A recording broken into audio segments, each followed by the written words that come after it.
রথে মাছ কাটার পুতুল এটা পবিত্র নাকি অপবিত্র, নাকি বাংলার এক শক্তিশালী গল্প? এই দৃশ্যটা আমি নিজের চোখে না দেখলে বিশ্বাসই করতাম না। পুজোয় তো মাছ হয় না, তাহলে রথযাত্রার মতো পবিত্র উৎসবে এর জায়গায় কিভাবে হলো? এটা অপবিত্র চিহ্ন নাকি এর পিছনে লুকিয়ে আছে এক গভীর বার্তা? প্রথমে আমিও চমকে গিয়েছিলাম, ভেবেছিলাম এটা তো ঠিক না, কিন্তু একটু খুঁটিয়ে ভাবতেই মনে হলো এই পুতুল কি শুধু মাছ কাটছে, নাকি আমাদের ঘরের মহিলাদের প্রতিদিনের সংগ্রাম আর অবদানের প্রতিচ্ছবি? চন্দননগরের রথ আসলেই একটা লোকজ জীবন্ত প্রদর্শনী, যেখানে সমাজের সব শ্রেণীর পেশা সংস্কৃতি তুলে ধরা হয় পুতুল আর দৃশ্যের মাধ্যমে। এটা শুধু পুজো নয়, এটা বাঙালি জীবনের গল্প বলে এক বিশাল স্টেজ।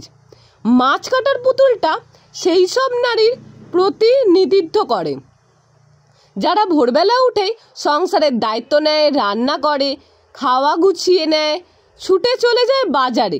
তাদের হাতে মাছ কাটার চাকু মানে শুধু রান্না নয়, সেটা জীবন চালানোর অস্ত্র।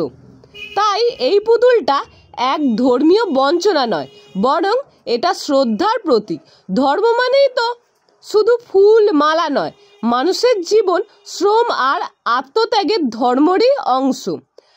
আজ আমরা বড় বড় মণ্ডপে হাজার হাজার টাকা খরচ করে পুজো করি, কিন্তু সেই মা ঠাকুমা কথা মনে রাখি না যারা সারা জীবন সংসার চালিয়েছেন চুপচাপ। কিন্তু পুতুল যেন তাদের গলায় একটা নীরব সম্মানের মালা।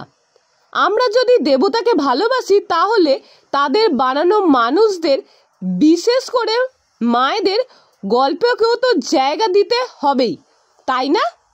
তুমি কি ভাবো, এই দৃশ্যটা কি অপবিত্র, নাকি এটা সত্যিকারের বাংলার ছবি? যদি ভাবো এই গল্পটা মন ছুঁয়ে গেল, তাহলে একটা শেয়ার করো, কারণ এই ছোট্ট ছোট্ট পুতুলগুলি আসলে আমাদের মাটির কথা বলে। আমি অমৃতা, আবার আসবো এমন এক গল্প নিয়ে। দেখা হচ্ছে অন্য ভিডিওতে।